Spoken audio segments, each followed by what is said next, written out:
November 14th, 2019. Claire Whitmore stood at the altar in her wedding dress, mascara streaking down her face as her groom texted her he wasn't coming. Then she did something no one expected. She grabbed her veil, walked out of that church, and drove until she couldn't drive anymore, ending up at a stranger's ranch in the middle of nowhere, Montana. But when the quiet rancher opened his door and said those 5 words that changed everything, would accepting his offer of shelter become the biggest mistake of her life, or the answer she'd been searching for all along? Before we jump back in, tell us where you're tuning in from, and if this story touches you, make sure you're subscribed because tomorrow I've saved something extra special for you. Claire Whitmore's hands trembled as she stared at her phone screen in the bridal suite of St. Augustine's Church. The message was short, brutal, and sent via text, the coward's way out. "I can't do this, I'm sorry, don't try to find me." Marcus. Outside the door, 200 guests waited in polished pews.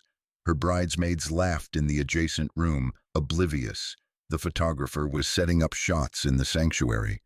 Her father stood in the hallway, probably checking his watch, ready to walk her down the aisle in 7 minutes.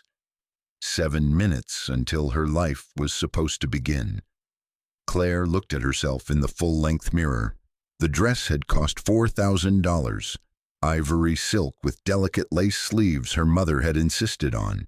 Her dark hair was pinned in an intricate updo that had taken 3 hours that morning. She'd barely eaten, saving room in the fitted bodice. She looked perfect.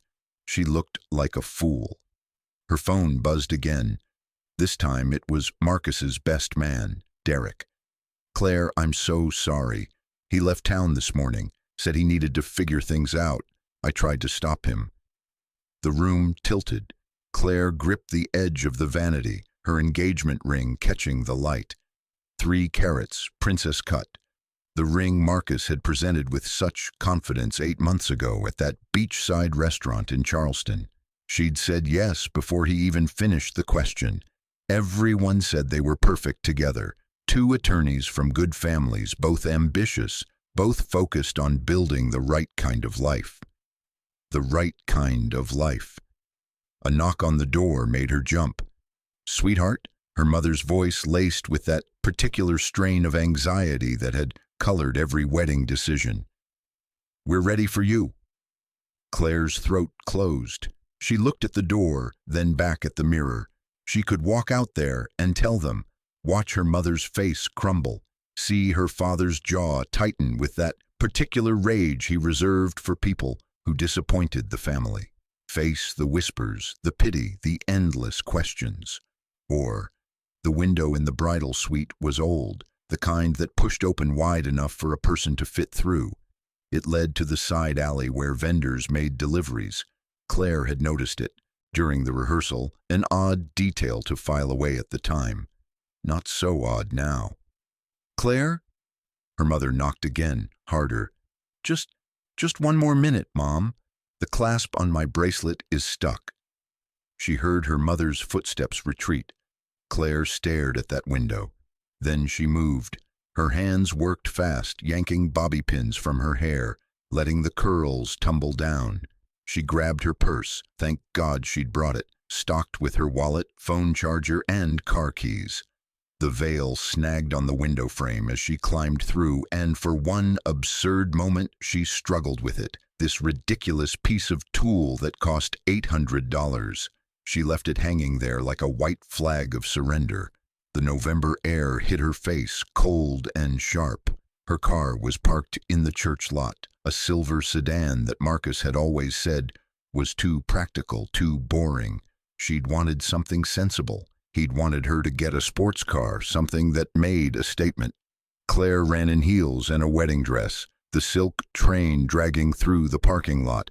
She threw herself into the driver's seat, started the engine, and drove. She didn't know where she was going. Away, that was enough. The city limits of Charleston disappeared behind her. The highway stretched ahead, gray and endless beneath a colorless sky. Her phone exploded with calls, Mom, Dad, her sister Emma. her best friend Rachel. She turned it to silent and kept driving. Hours passed. South Carolina gave way to North Carolina, then Tennessee. She stopped once for gas, ignoring the stares from other customers as she stood at the pump in her wedding dress, pumping regular unleaded with shaking hands. The attendant, a teenage boy with acne and kind eyes, asked if she was okay. "I'm fine," she lied. She bought a coffee inside, black and bitter, and a map because her phone's GPS felt like a leash back to her old life. The map showed mountains ahead, empty spaces between towns. Montana caught her eye, vast, remote, as far from Charleston as she could imagine. She got back in the car and kept driving. Night fell. The wedding dress was uncomfortable now, the boning digging into her ribs, the fabric constricting. She pulled over at a rest stop and changed in the bathroom, into the emergency clothes she kept in her gym bag in the trunk. Yoga pants, a sweatshirt, sneakers. She stuffed the wedding dress into a trash can, then immediately pulled it back out. She couldn't. Not yet. She folded it carefully, placed it in the trunk, and drove through the night. By the time the sun rose on November 15th, Claire was somewhere in Wyoming. The landscape had transformed into something alien. Vast plains, distant mountains, sky so big it made her chest ache. She'd been driving for almost 20 hours. Her phone had 37 missed calls. She turned it off completely. A sign appeared. Montana, 47 miles. She crossed the state line as exhaustion began to blur her vision. Small towns came and went, populations in the hundreds, single main streets, tractors parked outside diners. This was America, but not the America she knew. Not the manicured neighborhoods and country clubs and law firm happy hours of her Charleston life. The gas light came on. Claire took the next exit, found herself on a 2-lane road that wound through hills covered in dying grass. A ranch appeared on her right, set back from the road, a large barn, several outbuildings, a modest house with a wraparound porch. Horses grazed in a distant pasture. The gaslight blinked insistently. Claire pulled into the long driveway, telling herself she'd just ask for directions to the nearest town. Her car coughed, sputtered, and died about 50 yards from the house. She sat there, hands still on the steering wheel, and finally let herself cry. She didn't know how long she sat there, sobbing in her car in a stranger's driveway in Montana, still wearing her diamond engagement ring, her entire life in ruins behind her. But eventually, the tears stopped. She looked up at the house through blurred vision. A man stood on the porch, watching her. He was tall, broad-shouldered, wearing work jeans and a flannel shirt.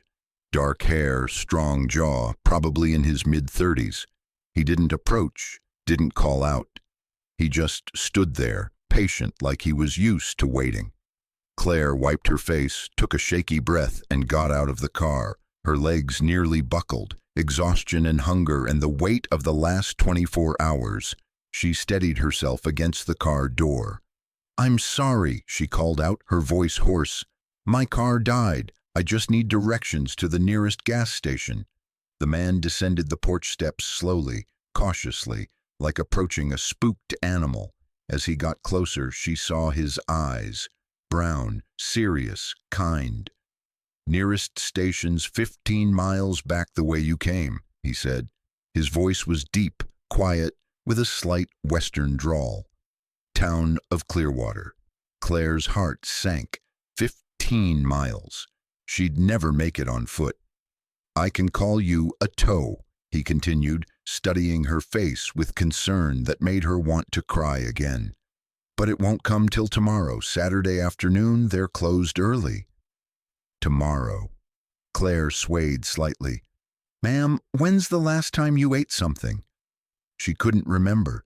The wedding was supposed to start at 2 o'clock yesterday. She hadn't eaten breakfast, too nervous to keep anything down. That coffee at the gas station in Tennessee, when was that? 10 hours ago. More. I don't, she started, then stopped. The man looked at her for a long moment, then back at the house. When he spoke again, his voice was careful, measured.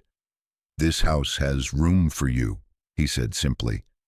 If you need it, just for tonight till we can get your car sorted. No strings, no questions. I've got a spare bedroom with a lock on the door. You'll be safe. Claire stared at him. Every instinct screamed that this was insane, taking shelter from a strange man in the middle of nowhere. But those same instincts had told her Marcus was the right choice, that her perfectly planned life was exactly what she needed. Look where that had gotten her. The man extended his hand. Name's Cole Brennan. This is my ranch. Claire looked at his hand, calloused and honest, then back at his face. There was something steady there, something that felt like solid ground after 20 hours of free fall. She took his hand. Claire Whitmore, she said. And yes, I think I need that room. Cole's house smelled like coffee and wood smoke. Claire stepped inside, her exhausted mind cataloging details. Hard wood floors worn smooth with age, a stone fireplace dominating one wall, furniture that was practical rather than decorative. Through an archway she glimpsed a kitchen with copper pots, hanging above a butcher block island. Bathrooms down that hall, first door on the right, Cole said, setting her small overnight bag near the stairs. She'd grabbed it from her trunk, along with the wadded wedding dress she couldn't quite abandon. Spare bedrooms upstairs, second door. I'll get some food started. Claire nodded mutely, heading for the bathroom. When she caught sight of herself in the mirror, she understood why Cole had looked at her with such concern. Her face was blotchy from crying, mascara smeared despite her attempts to wipe it away. Her hair hung in tangled waves. She looked haunted. She splashed cold water on her face, used the facilities, tried to make herself presentable. It was a losing battle. When she emerged, the smell of cooking meat made her stomach clench with sudden, desperate hunger. Cole stood at the stove, flipping burgers in a cast-iron skillet. He'd set 2 plates on the small dining table near the kitchen window. "Hope beef's okay," he said without turning around. "Got some leftover potato salad from yesterday if you want it." "Anything's fine." Claire sat down heavily, her body finally registering just how exhausted it was. "Thank you. Really, I know this is strange." "Strange things happen." He plated the burgers with an efficiency that spoke of long practice cooking for himself, added the potato salad, sliced tomatoes, lettuce, set one in front of her along with a glass of water. "Eat slow if you haven't had food in a while. Don't want you getting sick." Claire took a bite and nearly moaned. The burger was perfectly cooked, seasoned simply with salt and pepper. She forced herself to eat slowly despite wanting to devour it. Cole sat across from her, eating his own meal in comfortable silence. "How big is your ranch?" she asked, needing to fill the quiet with something normal. 1,800 acres. Run about 200 head of cattle plus some horses. He took a drink of water. "Been in my family 3 generations. My grandfather built this house in 1962. You run it yourself?" "Mostly. Got a couple hands who come during busy seasons. Calving, branding, moving herds. But day to day, it's just me." He paused. Quieter that way. Claire detected something in that pause. A story he wasn't telling, but she was hardly in a position to pry into other people's secrets when she was sitting here in a stranger's home, her own life in shambles. "What brought you out this way?" Cole asked. "If you don't mind my asking." Claire set down her burger, appetite suddenly gone despite the hollow feeling in her stomach. "I was running away from something, ended up here." Cole nodded slowly, accepting this non-answer. Sometimes distance helps. "Does it?" The question came out sharper than she intended. "Sorry, I just mean, does it actually help? Or do you just end up in a different place with the same problems?"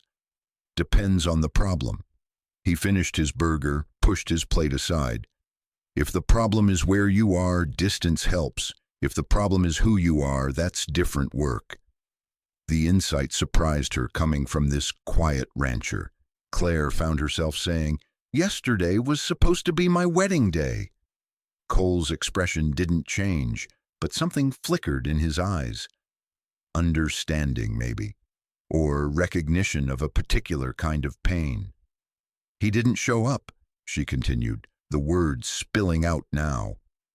"Well, he showed up to text me an hour before the ceremony that he couldn't do it. 200 people sitting in that church, and I climbed out a window in my wedding dress because I couldn't face telling them." "So you drove to Montana?" "I drove away. Montana just happened to be where I ran out of gas." Claire laughed bitterly. "I'm a lawyer. I'm supposed to be rational, logical, someone who thinks things through, and I ran away from my own wedding like a child." "Sounds pretty rational to me," Cole said. "Man leaves you at the altar, facing that down in front of everyone who knows you. That takes a different kind of courage than getting in a car and driving. Both are hard. You chose the one that felt survivable." Preparing and narrating this story took us a lot of time, so if you are enjoying it, subscribe to our channel. It means a lot to us. Now back to the story. Claire stared at him, in all her imagining of how this conversation might go with anyone, her mother, her sister, her friends. No one had framed it that way.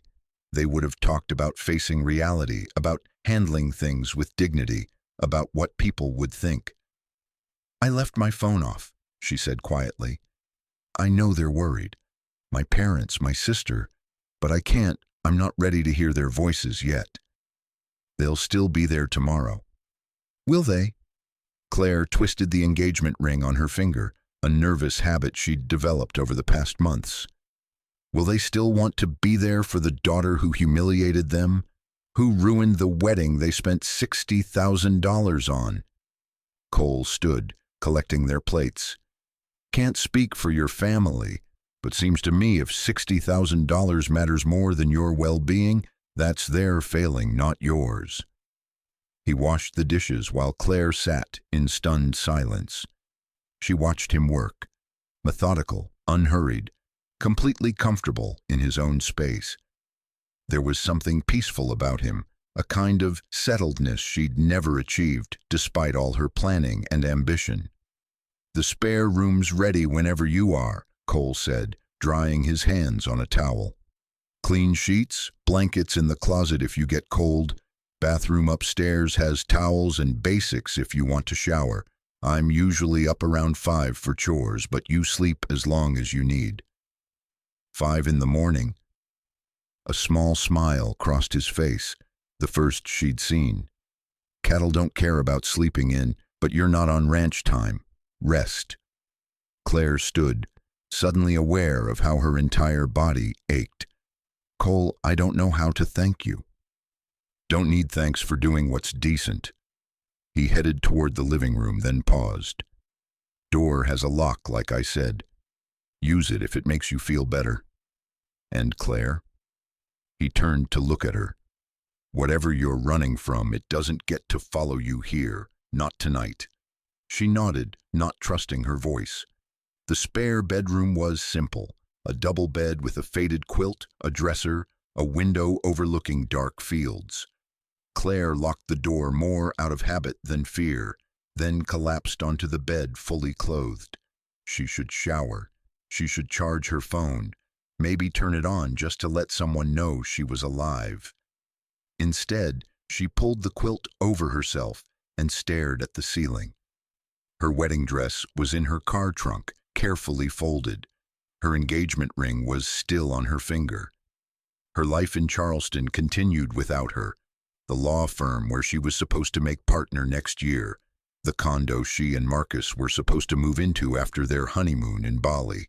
The future they'd constructed piece by careful piece. All of it felt like it belonged to someone else now. Claire twisted the ring off her finger and set it on the nightstand. Her hand felt strange without its weight, lighter but also naked, exposed. Through the window she could see stars, more stars than she'd ever seen in her life, the sky vast and clear and indifferent to her small human drama. Somewhere below, Cole was settling in for the night in his grandfather's house on 1,800 acres of Montana land, content with his solitude and his cattle and his quiet life. She had run as far as she could go and somehow ended up here in this unexpected place of safety. Claire closed her eyes and for the first time in 36 hours, slept without dreams. Claire woke to unfamiliar sounds, the low of cattle in the distance, the creak of old wood settling, birds she couldn't name singing outside her window. Pale morning light filtered through thin curtains. For one disorienting moment she had no idea where she was. Then it all came rushing back. She grabbed her phone from her purse, still turned off, and stared at it. Her thumb hovered over the power button. Not yet. She set it back down and checked the time on the bedside clock. 7:43 a.m. Cole had said he got up at 5. She'd slept nearly 12 hours. The shower in the upstairs bathroom had decent water pressure and got hot quickly. Claire stood under the spray for a long time, washing away 2 days of travel and tears. She had limited clothing options, the yoga pants and sweatshirt from yesterday, one change of underwear, a pair of jeans and a t-shirt she'd thrown in her gym bag weeks ago. She dressed in the jeans and shirt, ran her fingers through her damp hair, and headed downstairs. The house was empty. Through the kitchen window she spotted Cole near the barn, talking to a horse. A coffee pot sat on the counter with a note beside it. Help yourself. Back by 9. C. Claire poured coffee into a ceramic mug, added milk from the refrigerator, and wandered to the front porch with it. The view stopped her mid-sip. Rolling hills stretched in every direction, grass golden brown in the November light. Mountains rose in the far distance, their peaks already white with early snow. The sky was impossibly huge, that same overwhelming vastness from last night. Charleston had been beautiful in its own way. Historic homes, manicured gardens, the ocean. But it was a cultivated beauty, controlled and maintained. This was something else entirely, raw, honest, indifferent to whether anyone appreciated it or not. Beautiful, isn't it? Claire turned to find Cole approaching from the barn, leading a chestnut horse by its reins. Up close in daylight she noticed details she'd missed last night. The sun-weathered lines around his eyes, a small scar on his left cheekbone, the capable way he moved, like someone completely at home in his own body. I've never seen anything like it, she admitted. I grew up in cities, the suburbs, at most. Cole nodded, tying the horse to a post near the porch. Takes some getting used to the space. Some people find it peaceful, others find it lonely. He studied her. You sleep okay? Better than I have in months, honestly. The admission surprised her. What time did you get up? 5:15. Fed the horses, checked on the herd, fixed a fence post that was coming loose. He said it matter-of-factly, like it was no big deal to have already put in several hours of work before most people had their first coffee. Tow truck'll be here around 11 to look at your car. Guy's name is Frank Pritchard. He runs the only garage in Clearwater. Good mechanic, fair prices. I should pay you for letting me stay, for the food. Cole waved this off.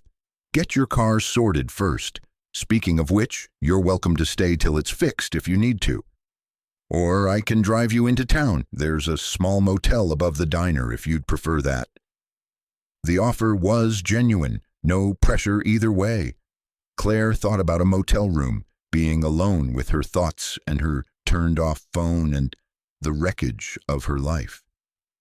Here is fine, she said. If you're sure it's not an imposition? Wouldn't offer if it was. Cole untied the horse. I've got to ride out to the north pasture, check on some calves. You're welcome to come if you want, Or there's books in the living room. TV gets about 6 channels on a good day. Claire looked at the horse, then at Cole. I've never ridden a horse. This here's Copper. She's gentle, good with beginners. Could saddle up Daisy for you. She's even more patient. He must have seen something in her expression because he added, no pressure. Just thought you might want to see the place. Gets you out of your head for a while. Getting out of her head sounded like exactly what she needed. 20 minutes later, Claire sat atop a gray mare named Daisy, gripping the saddle horn with white knuckles. Cole had given her a quick lesson in basic commands and assured her that Daisy knew the routes by heart and would follow Copper regardless. They rode out across the property at an easy walk. Claire's initial terror gradually eased as Daisy proved to be exactly as advertised, calm, steady, unflappable. The rhythm of the horse's gait was oddly soothing. How long have you been doing this? Claire asked as they crossed a wooden bridge over a narrow creek. Riding? Since I was 4, running the ranch myself? 7 years. That's when you inherited it? That's when I came back. Cole's voice carried something heavier now. I left when I was 18, thought I wanted something different. Went to college in Denver, got a business degree, worked in corporate finance for 6 years. This surprised her. You were in finance? Hated every minute of it, he said flatly. Wore a suit, sat in meetings, made spreadsheets for people who made spreadsheets. Good money, though, thought that mattered. He guided Copper around a cluster of rocks. Then my dad got sick, pancreatic cancer. I came back to help, figured I'd go back to Denver after. But being here again, he trailed off, looking out at his land. Realized I'd been trying to be someone I wasn't. What happened to your dad? He died 3 months after diagnosis. Left me the ranch.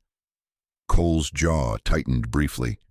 Best and worst thing that ever happened to me. Getting it because I lost him. Claire understood that particular grief, the gift that came with unbearable cost. I'm sorry. Me too. They rode in silence for a moment before Cole added, My mom passed when I was 12. Heart attack sudden. So it was just me and Dad for a long time. He taught me everything about this place. They crested a hill, and Claire saw the cattle, dozens of them, black and rust-colored, grazing peacefully. 3 calves played near their mothers, butting heads and kicking up their heels. There's the troublemakers, Cole said with unmistakable affection, pointing to the calves. Born late in the season, been keeping an eye on them. They sat on their horses, watching the herd. The silence wasn't awkward or heavy. It was just there. Comfortable. Claire couldn't remember the last time she'd sat quietly with Marcus without feeling the need to fill the space with conversation or plans or negotiations about whose parents to visit for which holiday. Can I ask you something? Claire said finally. Go ahead. Why did you help me? You don't know me. I could have been anyone, dangerous, crazy, running from the law. Cole considered this. You could have been, but you weren't. You were someone in trouble who needed help, and I had help to give. Seems simple enough. Most people wouldn't see it that way. Maybe not. He turned Copper back toward the house. But my dad used to say that being a good neighbor means helping folks when they need it. No questions asked. Out here, you can't afford to be suspicious of everyone. Sometimes you just have to trust that most people are decent when you give them the chance to be. Claire thought about her life in Charleston, the background checks, the locked gates, the careful vetting of everyone who entered their social circle, the assumption that people were threats until proven otherwise. That must be nice, she said quietly. Trusting people like that. It's gotten me burned a few times, Cole admitted. But more often than not, people rise to the occasion when you expect good from them. They rode back to the barn as the sun climbed higher. Claire's legs ached from the unfamiliar posture, but her mind felt clearer than it had in days. Cole helped her dismount, showing her how to properly care for Daisy after the ride, brushing her down, checking her hooves, giving her fresh water. As they finished, a tow truck rumbled up the driveway. Frank Pritchard turned out to be a man in his 60s with grease under his fingernails and a kind smile. He popped the hood of Claire's car, poked around, and delivered his verdict within 10 minutes. "Fuel pumps shot," he said. "Need to order the part from Billings, should be here Tuesday or Wednesday. Can get you running by Thursday morning if all goes well." "Thursday? 5 days from now?" Claire looked at Cole, suddenly aware she was about to impose on his hospitality for nearly a week, but he just nodded and said to Frank, "That works. Claire's staying here till then." Just like that. No hesitation, no resentment, just simple acceptance that this was what needed to happen. Frank hauled her car away. Claire stood in the driveway watching it disappear and realized she wasn't upset about the delay. She was relieved. Sunday morning, Claire finally turned on her phone. She'd been at the ranch for 2 days, and the guilt had started gnawing at her. Her parents didn't deserve this silence, whatever else had happened. She sat on the edge of her bed, took a deep breath, and pressed the power button. The phone came to life with a series of frantic buzzes, 73 missed calls, 142 text messages, 17 voicemails. Claire's stomach clenched as she scrolled through them. Her mother, "Claire, where are you? Please call us. We're worried sick." Her sister Emma, "Mom and Dad are losing their minds. Just let us know you're alive." Rachel, her best friend, "Marcus is a coward and an idiot, but you need to call your parents. They think you're dead in a ditch somewhere." And Marcus, 5 texts from Marcus, each more pathetic than the last. "Claire, I'm so sorry. I panicked. I made a mistake. Please talk to me. Everyone's asking where you are. I don't know what to tell them. Are you okay?" Claire deleted his messages without reading the rest. Then she composed a text to her mother, fingers shaking slightly. "I'm safe. I'm okay. I just need some time. Please don't worry. I'll call in a few days. I love you." She sent similar messages to Emma and Rachel, then turned the phone off again before anyone could call back. It wasn't fair to them, but she couldn't handle their voices yet, couldn't answer the questions they'd inevitably ask. "Where are you? When are you coming home? What are you going to do about Marcus?" She didn't have answers, not yet. Downstairs, Cole was making pancakes. The domestic scene struck her as surreal. This quiet rancher who lived alone, cooking breakfast on a Sunday morning for a runaway bride he'd met 48 hours ago. "You turned it on," he observed, nodding at the phone in her hand. "How did you know?" "You've got that look people get when they check their phones after avoiding them. Like you just opened Pandora's box." He flipped a pancake expertly. "Everyone's still alive back home? Worried, angry, confused, but alive." Claire slid onto a stool at the kitchen island. "I let them know I'm safe. That's all I can handle right now." Cole nodded, setting a plate of pancakes in front of her. "That's something." They ate breakfast in their now familiar, comfortable silence. Claire had noticed Cole didn't push, didn't pry, didn't offer unsolicited advice. He simply existed alongside her, giving her space to process things at her own pace. It was so different from her mother's anxious hovering or her sister's well-meaning but exhausting analysis of every situation. "What do you usually do on Sundays?" Claire asked. "Lighter chores in the morning. Sometimes I drive into Clearwater for supplies, maybe get lunch at May's Diner.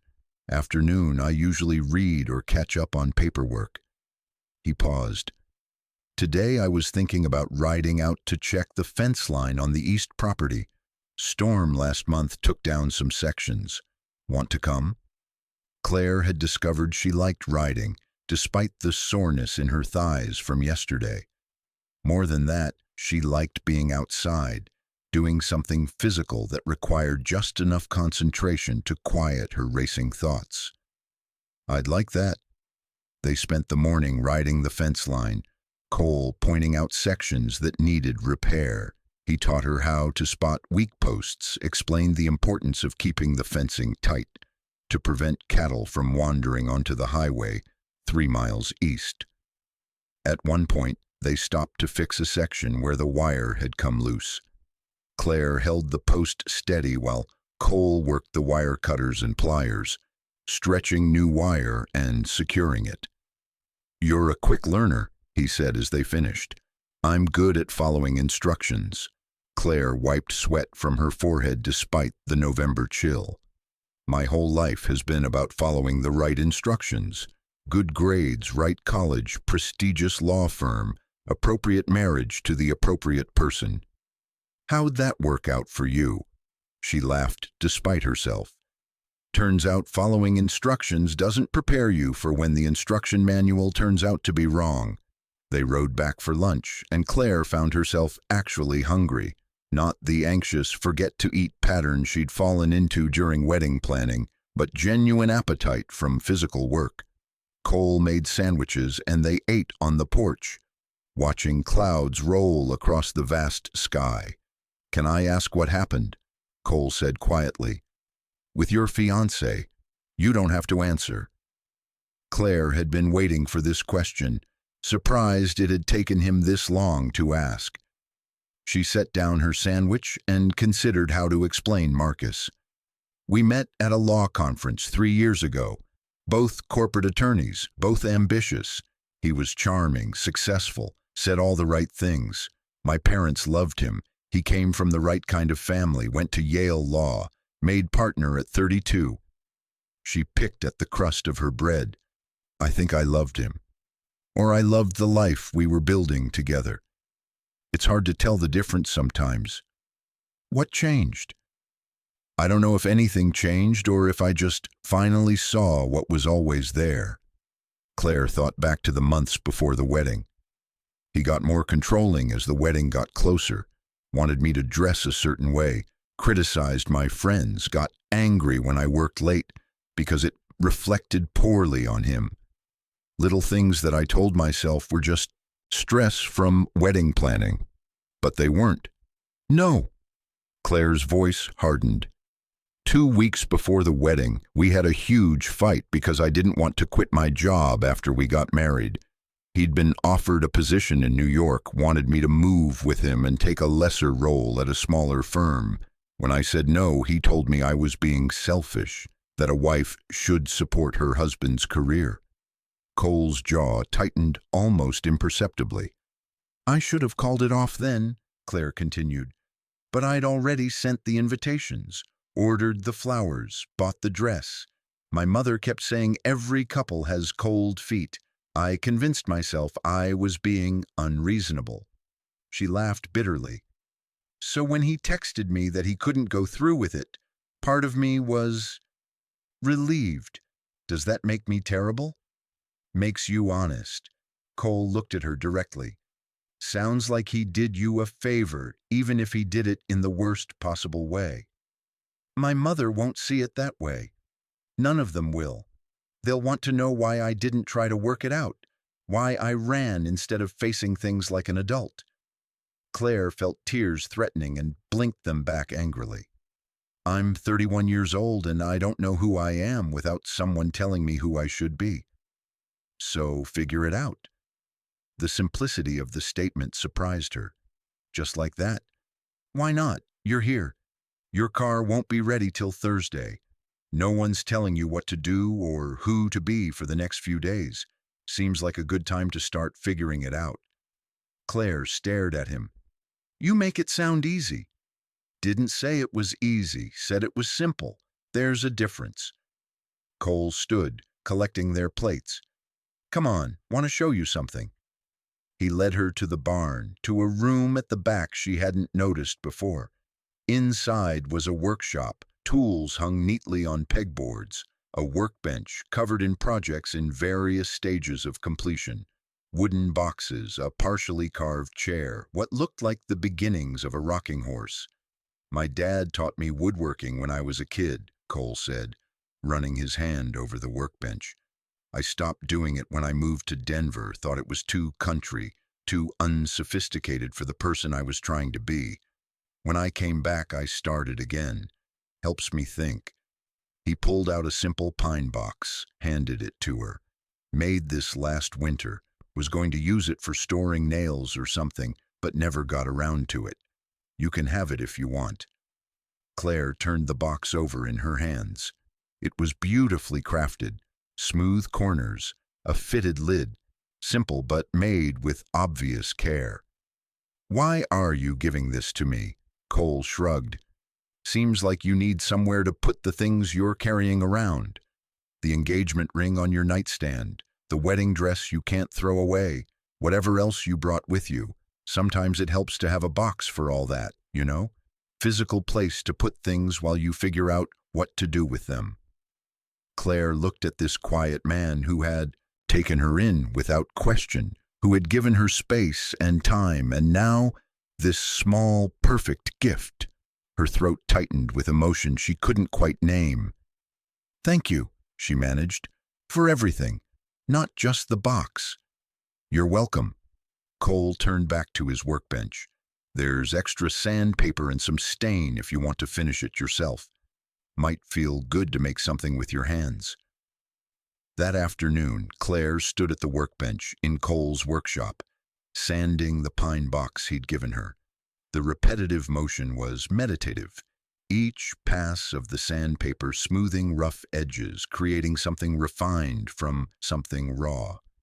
She thought about her life in Charleston, the carefully constructed facade, the compromises she'd made, without realizing they were compromises, the person she'd been becoming to fit someone else's vision of who she should be. Then she thought about the past 3 days, eating pancakes with a man who asked nothing of her, riding horses across open land, learning to mend fences and care for animals, going to bed exhausted from physical work rather than mental anxiety, being no one but herself because Cole didn't know enough about her to expect her to be anyone else. The box grew smooth under her hands. Tomorrow she would stain it, let it dry, make it permanently hers, a container for the remnants of her old life while she figured out what her new one might look like. For the first time since Marcus's text message, Claire felt something other than panic or grief or rage. She felt possibility. Monday morning brought the first real cold snap. Claire woke to frost covering the windows, turning them into intricate crystal landscapes. She dressed in layers. The limited wardrobe in her bag was definitely not Montana winter appropriate, and headed downstairs to find Cole already dressed to go out.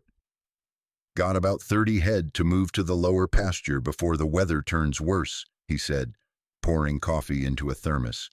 Forecast says snow by Wednesday. You're welcome to stay warm inside. There's books, the TV, whatever you need. Claire surprised herself by saying, "Can I help?" Cole studied her. "It's cold work, long hours in the saddle. You'd be sore tomorrow." "I'm already sore from yesterday. Might as well make it worthwhile." She met his eyes. "I want to help. Teach me." Something shifted in his expression. Respect, maybe, or recognition. "All right, but we do this right. Cattle aren't like the leisure riding we've been doing. They're unpredictable, especially when you're pushing them somewhere they don't want to go." He spent the next hour teaching her the basics of herding, how to position herself, how to use Daisy's body to guide the cattle without spooking them, the signals and calls that the animals would respond to. Then they rode out together into the biting wind. Moving cattle was nothing like the peaceful rides of the previous days. The animals were stubborn, breaking away from the herd at random intervals, forcing Claire to chase them down and redirect them. Daisy seemed to know exactly what to do, responding to the cattle's movements with an intelligence that amazed Claire. All she had to do was stay in the saddle and trust the horse. Trust. That word again.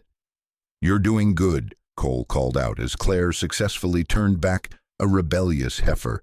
Natural instinct for this. The work was exhausting and exhilarating in equal measure. By the time they got the herd settled in the lower pasture, Claire's hands were numb despite the gloves Cole had lent her. Her face wind-burned, her entire body aching, but she felt alive in a way she couldn't remember feeling in years. "You earned this," Cole said that evening, handing her a beer as they sat by the fireplace. He'd built up the fire after dinner, and the heat was slowly returning, feeling to Claire's frozen extremities. "Earned what? Frostbite?" He smiled, still rare enough that it felt like a gift when it appeared. "The satisfaction of a hard day's work. Not many people get to feel that anymore." Claire took a long drink of beer, savoring the cold bite of it. "In Charleston, I spent my days in climate-controlled offices, arguing about contract clauses and liability terms. The most physical thing I did was walk to court in heels." She stared into the fire. "I was good at it. Really good.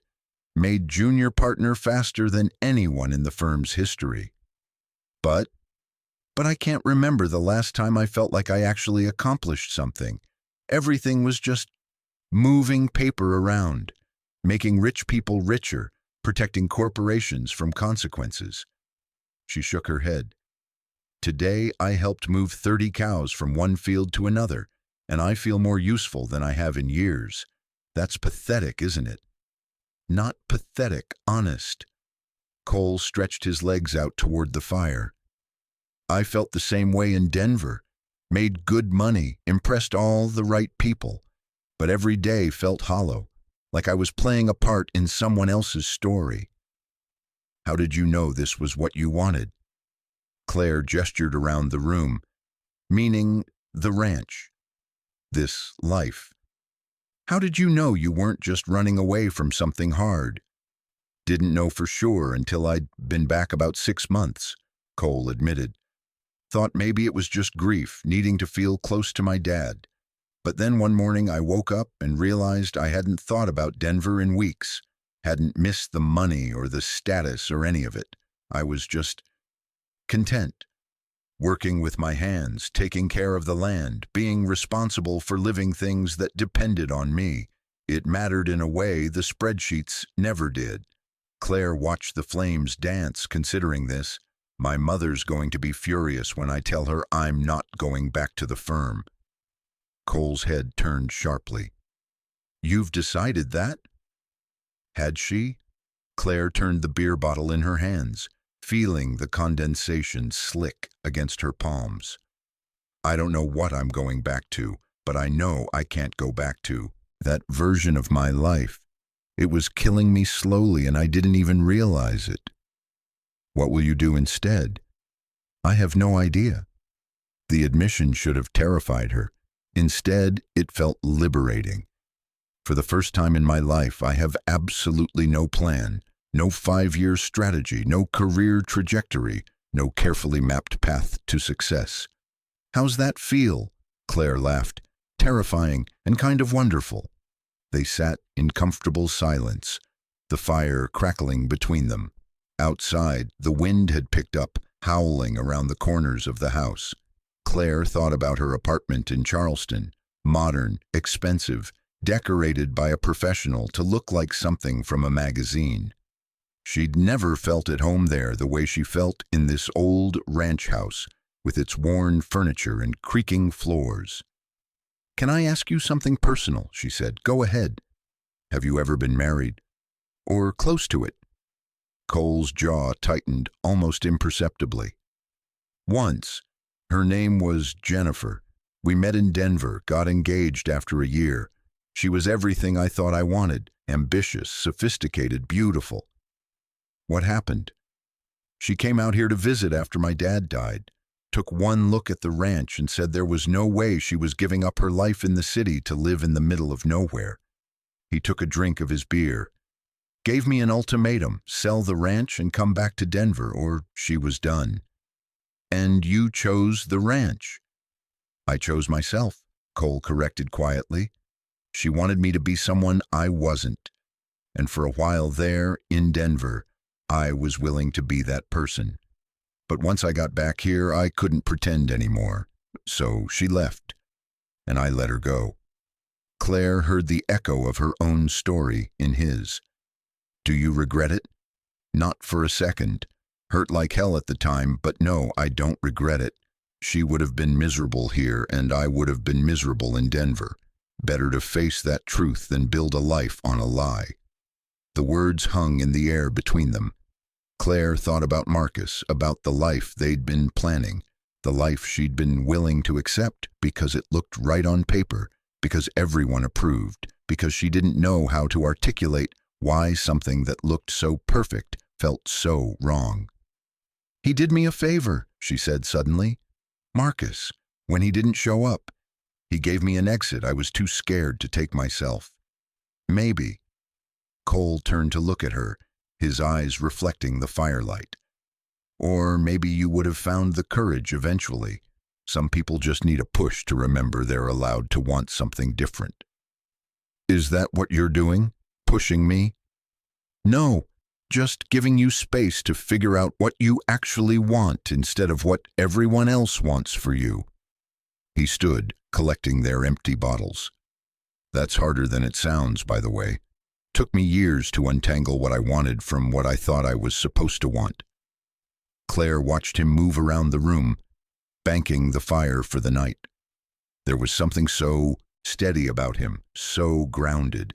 She thought about the men she'd dated before Marcus, ambitious lawyers and bankers, men who wore expensive suits and talked about portfolio diversification and career advancement, men who saw relationships as partnerships that made strategic sense. Cole was nothing like them. He worked with his hands, lived simply, measured success by completely different metrics, and somehow, in just 4 days, he'd made her question everything she thought she knew about what mattered. Thank you for today, she said as he headed toward the stairs, for letting me help, for trusting me with real work. Daisy did most of the work, Cole said with that small smile. But you showed up, and that counts for something. Sleep well, Claire. After he'd gone upstairs, Claire sat alone by the dying fire. She pulled out her phone, scrolled through the messages she hadn't answered. Her mother wanted her to come home immediately. Emma had texted 3 times asking if she was okay. Rachel had sent a link to an article about healing after a broken engagement with a string of heart emojis, and Marcus had sent another message. I made a terrible mistake. Can we talk? I want to fix this. Claire stared at those words. 3 days ago, maybe even yesterday, that message would have sent her spiraling into confusion. Part of her would have wanted to believe him, to salvage something from the wreckage. But sitting here in Cole's living room, her body aching from honest work, her mind clearer than it had been in months, she felt only pity. Marcus wanted to fix this, by which he meant the embarrassment, the questions, the disruption to his carefully planned life. He didn't want to fix them. He didn't even know there was a them that needed fixing. Claire deleted the message and turned off her phone again. Tomorrow she would stain the wooden box Cole had given her. She would place her engagement ring inside it, along with the business card for her law firm, maybe even a photo of herself in her wedding dress. Tokens of a life she'd almost lived, preserved but no longer active. Then she would start figuring out what came next. But tonight she simply sat in the warmth of the dying fire, listening to the wind howl outside, and felt more at peace than she had in years. Tuesday morning, Claire woke to the smell of bacon and the sound of voices downstairs. Male voices, plural. She dressed quickly and descended to find Cole in the kitchen with 2 other men, all 3 holding coffee mugs and discussing something about fence posts. Claire, this is Jake Patterson and Luis Ortega, Cole said. They help out during busy seasons. Boys, this is Claire. She's staying here while her car gets fixed. Jake was maybe 25, tall and lanky with a wide smile.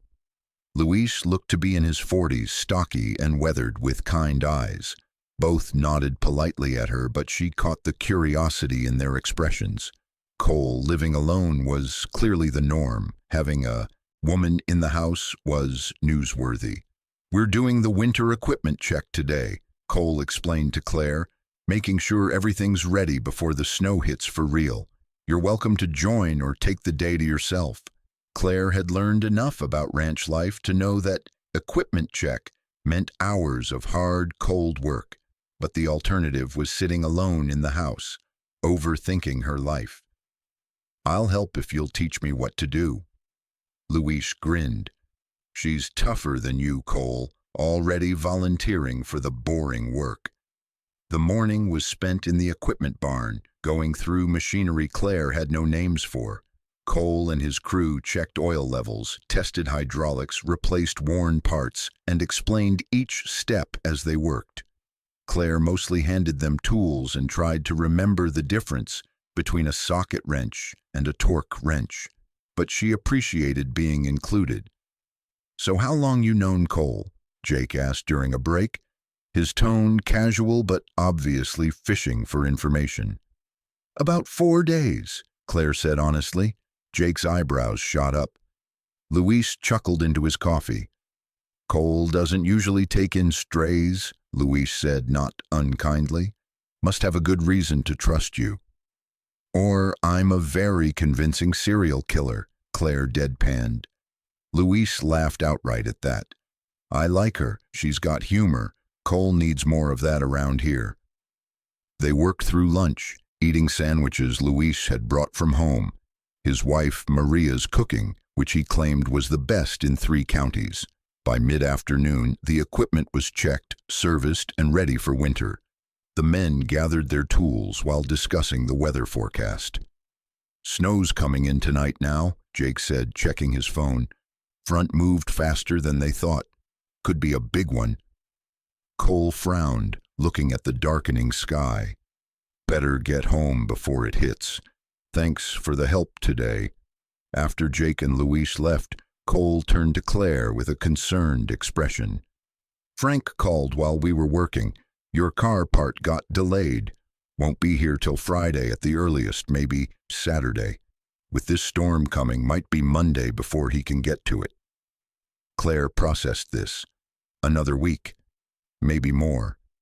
"Is that a problem? Me staying longer?" "No. Just wanted you to know you might be stuck here through the storm. Could be a couple days before the roads are clear enough to drive." He studied her face. "You okay with that?" Was she? A week ago, the thought of being snowbound with a stranger would have terrified her. Now, standing in Cole's barn with grease on her hands and the smell of hay and machinery around her, she found she wasn't worried at all. "I'm okay with it," she said. The snow started just after dinner. Claire stood at the kitchen window, watching fat flakes fall in the gathering darkness. In Charleston, snow was a rarity that shut down the city. Here, Cole moved around the house with practiced efficiency. Making preparations like this was routine. Checking on the animals one more time before it gets bad, he said, pulling on a heavy coat. "Want to come?" They made their rounds together, horses secured in the barn, cattle huddled in the lower pasture with access to shelter, water troughs checked and cleared. The snow fell faster now, already accumulating on the ground. Cole's face was serious in the barn light as he ensured everything was in order. "You really love this," Claire observed, watching him work. "It's not about love," Cole said, closing the barn door. "It's about responsibility. These animals depend on me. The land depends on me to care for it right. Can't just decide not to show up because it's inconvenient." The contrast to Marcus hit her like a slap. Marcus, who hadn't shown up to their wedding because it was inconvenient, who had built his whole life around what was easy, what looked good, what required the least amount of genuine commitment. Back in the house, they settled in as the storm intensified outside. Cole built up the fire while Claire made hot chocolate, a skill she'd actually mastered in her limited repertoire.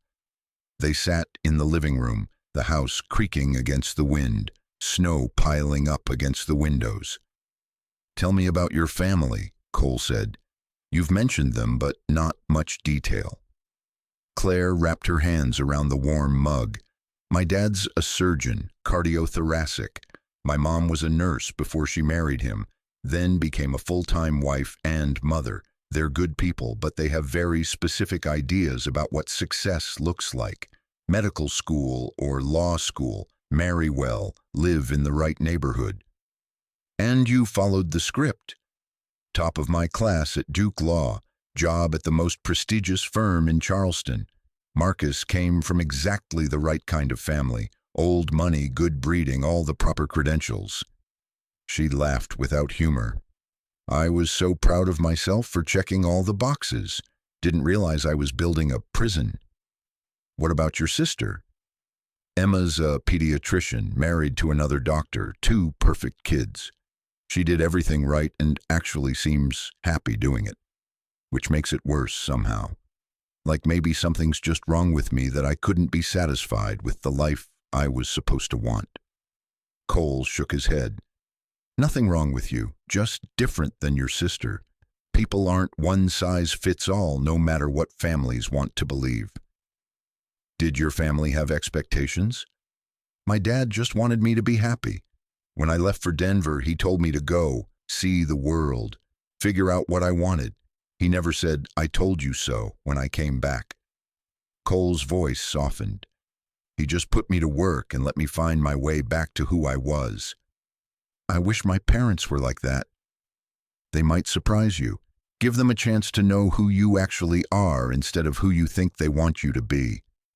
The storm raged outside, wind howling, snow piling higher. But inside, the house was warm and safe. Claire found herself telling Cole things she'd never told anyone. Her secret dream of opening a small practice, helping people who couldn't afford big, firm rates. Her love of hiking that she'd given up because Marcus thought it was too rugged. The creative writing class she'd taken in college that her father had dismissed as a waste of time. Cole listened without judgment, asking questions that showed he was truly hearing her. He shared his own stories, the year he'd spent traveling after college before his Denver job, working odd jobs in different cities, the brief period he'd considered joining the Peace Corps before his practical side had won out. "Do you ever regret not doing that?" Claire asked. "The Peace Corps?" "Sometimes, but I think I would have regretted not coming back here more." He stood to add wood to the fire. "Point is, we all make choices. Some we regret, some we don't.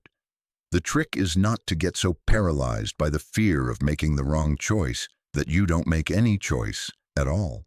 Claire thought about her life in Charleston, how many choices she'd avoided making by simply following the expected path. Law school, because that's what smart, ambitious girls did.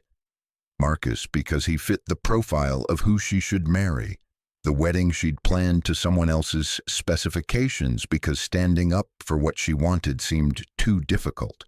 And then Marcus had made a choice for her, and suddenly she'd been forced off the predetermined path, forced to figure out what she actually wanted instead of what she was supposed to want.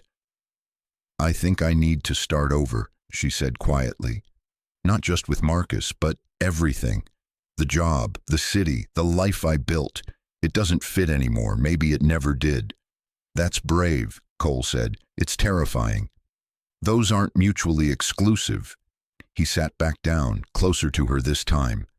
"Starting over isn't about erasing the past.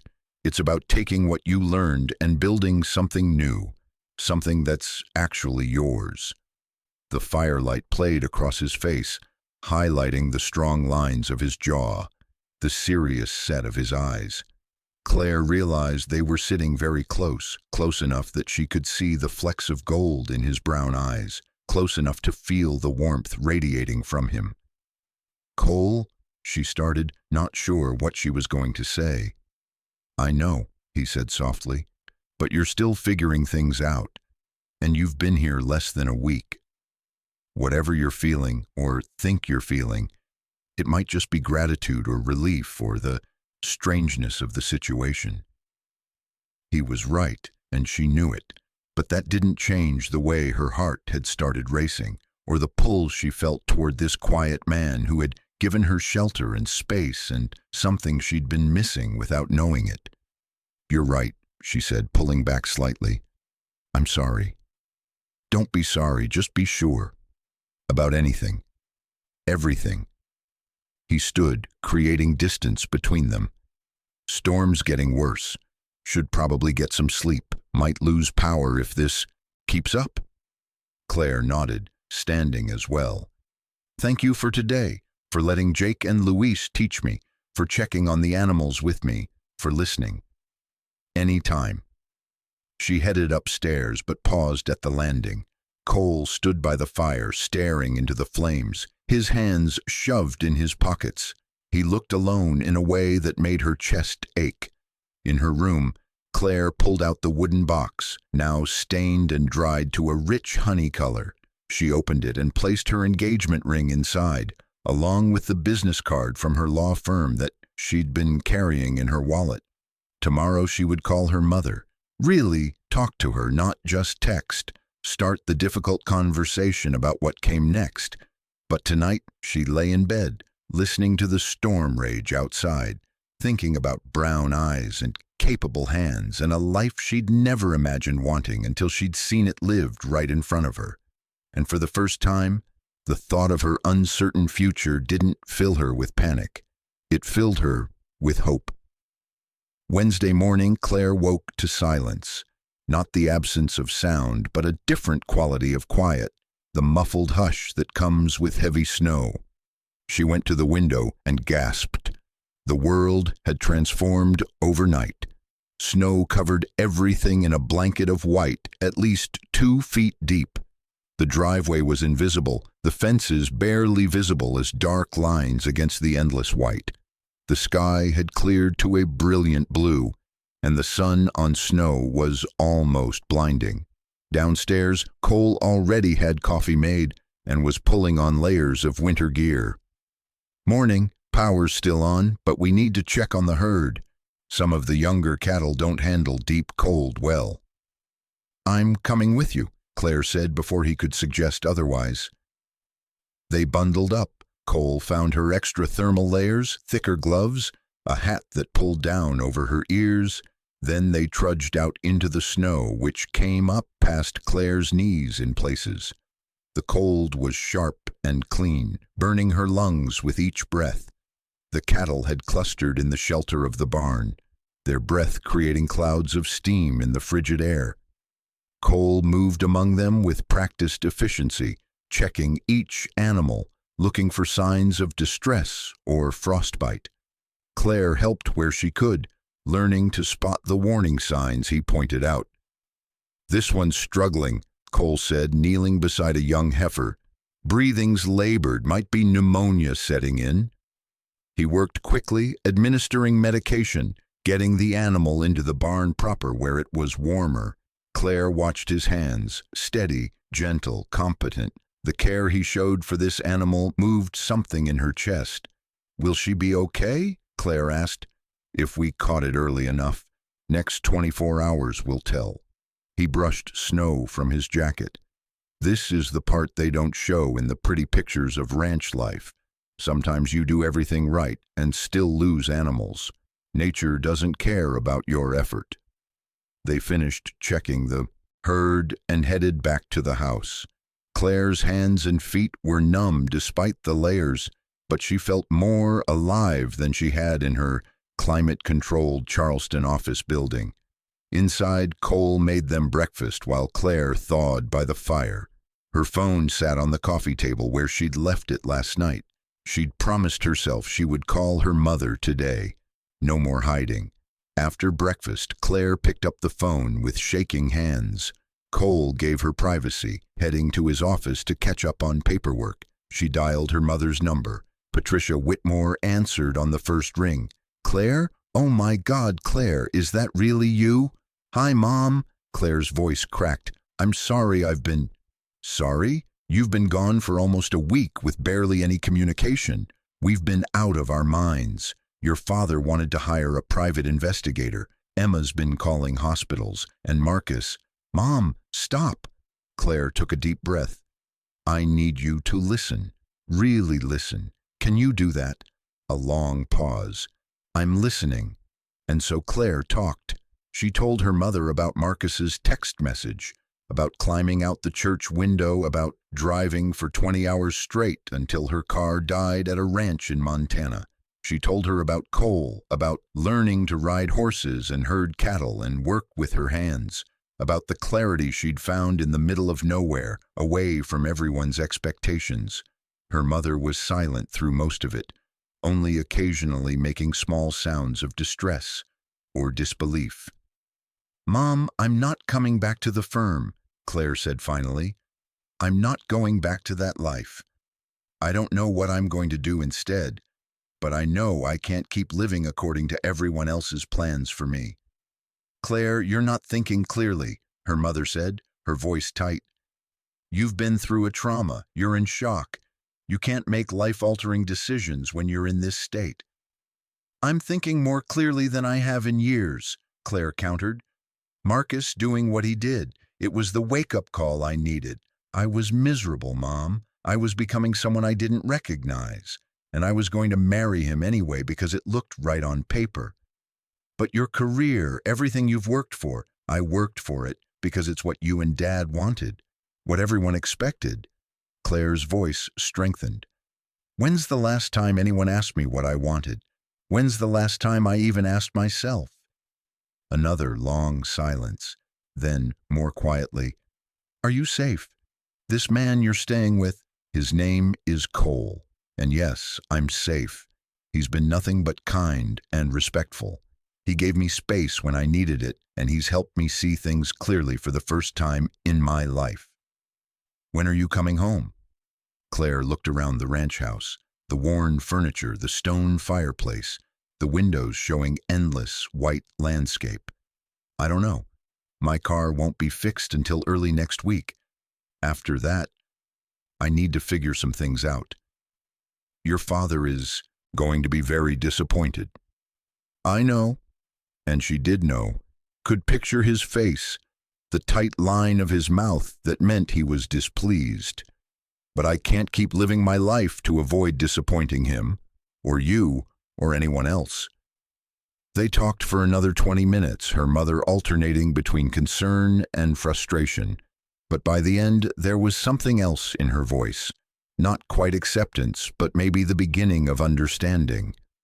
"I love you, Mom," Claire said before hanging up. "Even if you don't approve of any of this, I love you." "I love you too, sweetheart," her mother said softly. "I just want you to be happy." "I'm starting to figure out what that means." After the call, Claire sat for a long time, staring at the phone. It hadn't been as bad as she'd feared. Not good exactly, but not the complete disaster she'd imagined.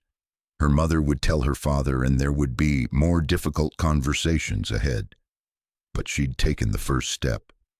Cole emerged from his office, took one look at her face, and said, "Coffee or something stronger?" "Coffee, maybe with whiskey in it." He smiled and went to the kitchen. When he returned with Irish coffee for both of them, he sat beside her on the couch. "How'd it go?" "She thinks I'm having a breakdown, that I'm making rash decisions because of trauma." Claire took a sip of the spiked coffee and felt warmth spread through her. Maybe she's right. Maybe I am. Or maybe trauma has a way of cutting through all the bullshit we tell ourselves and forcing us to see what's really there. Claire looked at him. "Is that what happened to you when your dad died?" "Yeah. Grief stripped away all the pretense, made me look at my life and ask if I was living it for me or for some idea of who I should be." He stared into his mug.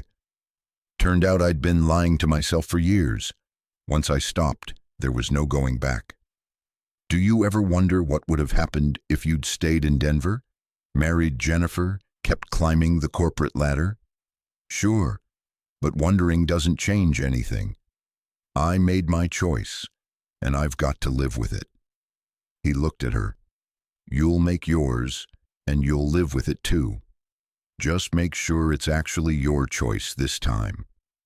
The next few days fell into a rhythm.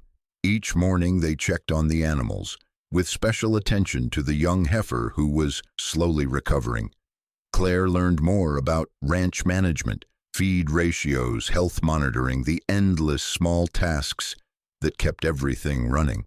In the afternoons, she helped Cole with whatever needed doing, or spent time in the workshop sanding and refinishing old pieces of furniture he'd been meaning to get to. They cooked meals together, shared stories by the fire, existed in that strange, suspended reality that comes with being snowed in.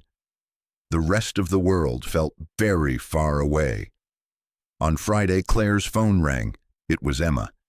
"Mom told me everything," her sister said without preamble. "Are you insane? You're staying with some random rancher in Montana." "He's not random. His name is Cole, and he's been incredibly kind." "Claire, this isn't you. Running away, hiding from your life." "I'm not hiding. I'm figuring things out." "By playing cowgirl on some stranger's ranch?" Emma's voice rose. "You have responsibilities, a career, a life here." "A life that was making me miserable," Claire shot back. "Emma, you're happy with your choices. I'm glad for you, but they weren't the right choices for me, and I'm done pretending they were." "So what? You're just going to throw everything away, become a rancher's wife in the middle of nowhere?" The assumption stung, even though part of her had been thinking similar thoughts. "That's not what this is about. This is about me figuring out who I am, when I'm not trying to be who everyone else wants me to be." "You sound like you're in a cult." Claire laughed despite herself. "I'm in Montana, Emma. The only cult here worships beef cattle and good coffee." They argued for a while longer before Emma finally sighed.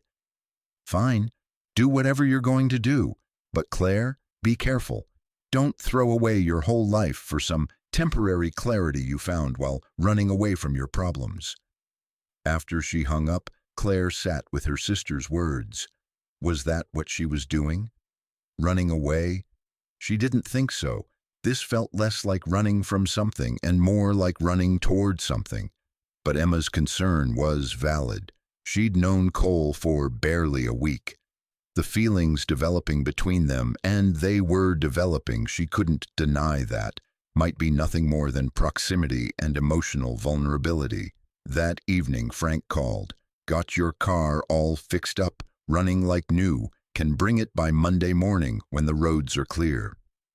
Monday, 3 days away, the end of this strange interlude. Claire thanked him and hung up, then stared at the phone for a long moment before finding Cole in the barn. He was brushing down copper, the rhythmic strokes of the brush almost meditative. "My car will be ready Monday," she said. Cole's hand paused just for a second, then continued brushing. "That's good. Frank does solid work." "Yeah." The silence stretched between them, heavy with everything unsaid. Finally, Cole set down the brush and turned to face her. "What do you want, Claire?" The question hung in the cold barn air.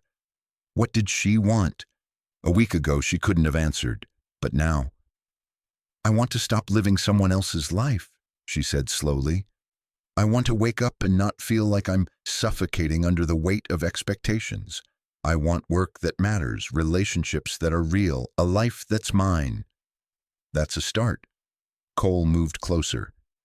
"But that's what you don't want. What do you want?" Claire met his eyes. "I want to stay."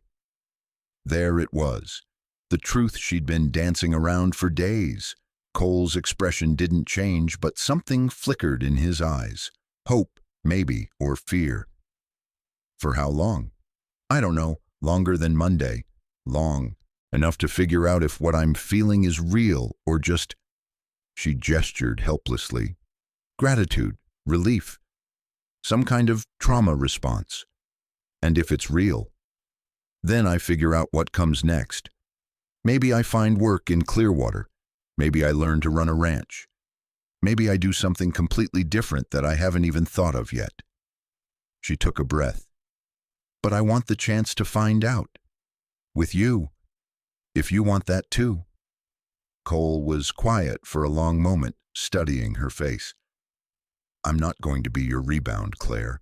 I'm not going to be the thing you run to because you're running from something else. I know.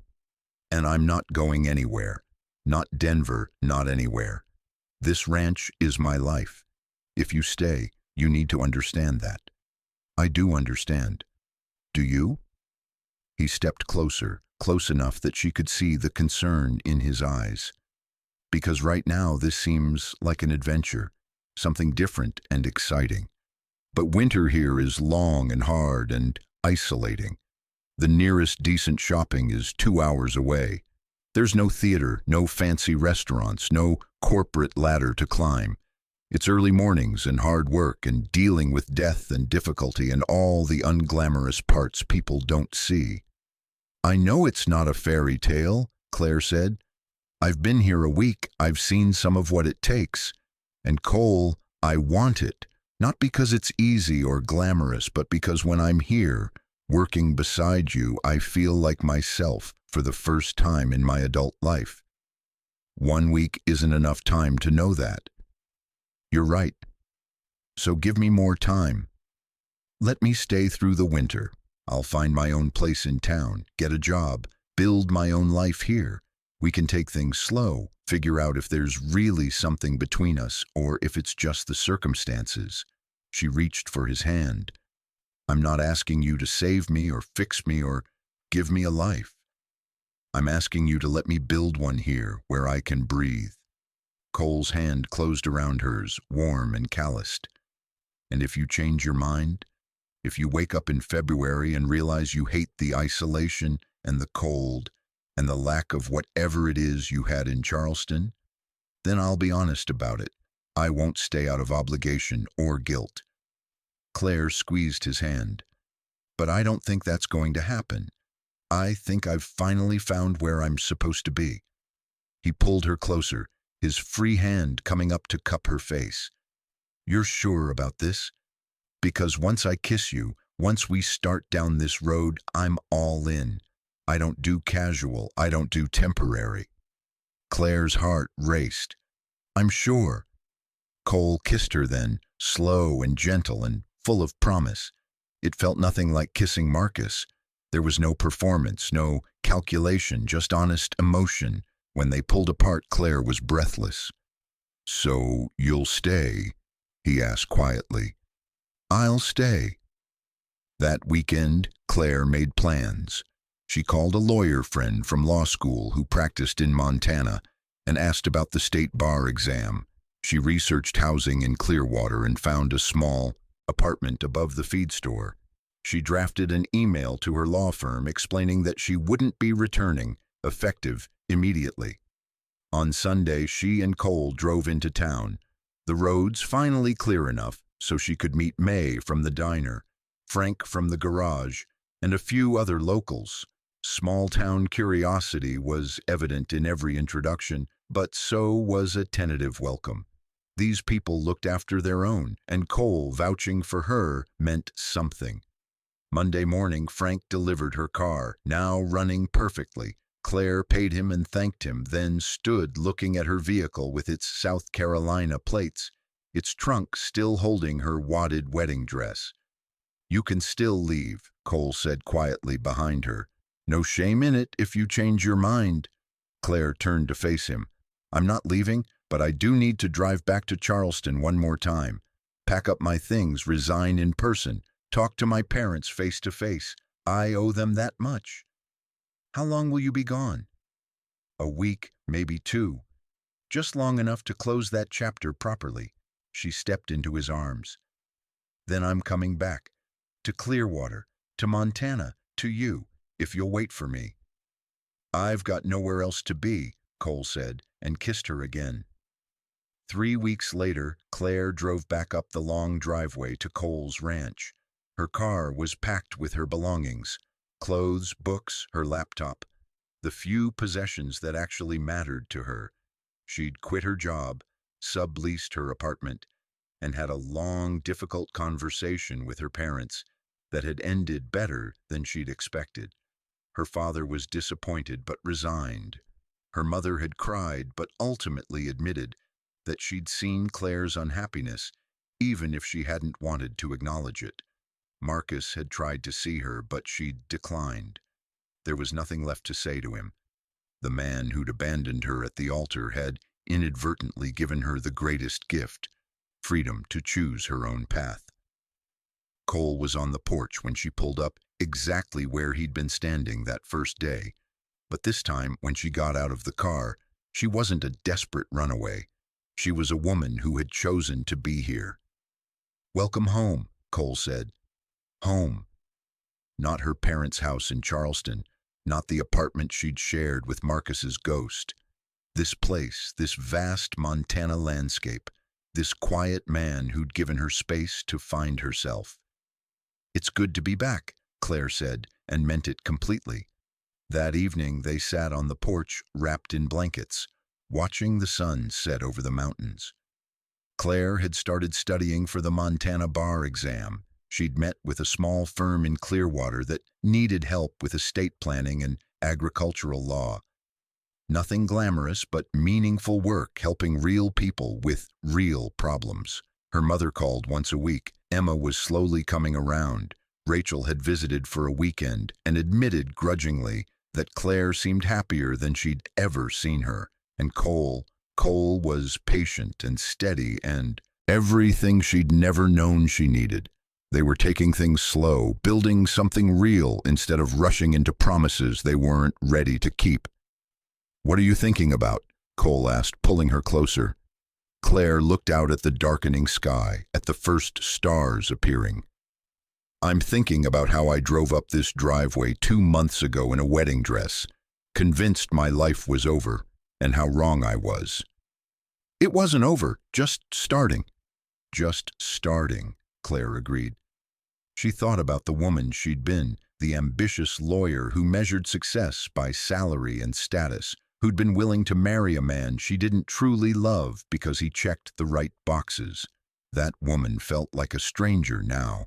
The woman she was becoming, the one learning to ride horses and herd cattle, studying Montana law and building genuine friendships with small-town people, falling in love with a rancher who'd given her shelter when she needed it most, felt real in a way nothing in Charleston ever had.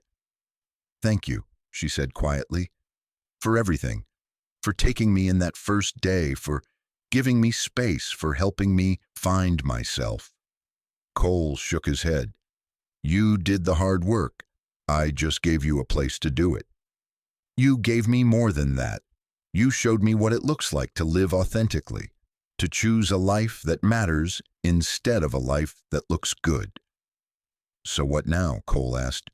"You've got your apartment in town, your job starting next month, a new life beginning. What's the plan?" Claire smiled. For years, she'd always had a plan. 5-year strategies, career trajectories, carefully mapped paths to success. Now, sitting on this porch with this man, watching night fall over Montana, she found she didn't need one. "No plan," she said, "just this. Just seeing where life takes me, one day at a time." "That works for me," Cole said, and kissed her as the stars came out above them. The abandoned bride had found her way home. Not to a place exactly, but to herself. And in doing so, found a love more real than anything she'd left behind. And it had all started with 5 words from a quiet rancher on a November afternoon. "This house has room for you." Sometimes the greatest journeys begin with getting lost, and sometimes getting lost is exactly what you need to find where you belong. Up next, you've got 2 more standout stories right on your screen. If this one hits the mark, you won't want to pass these up. Just click and check them out. And don't forget to subscribe and turn on the notification bell so you don't miss any upload from us.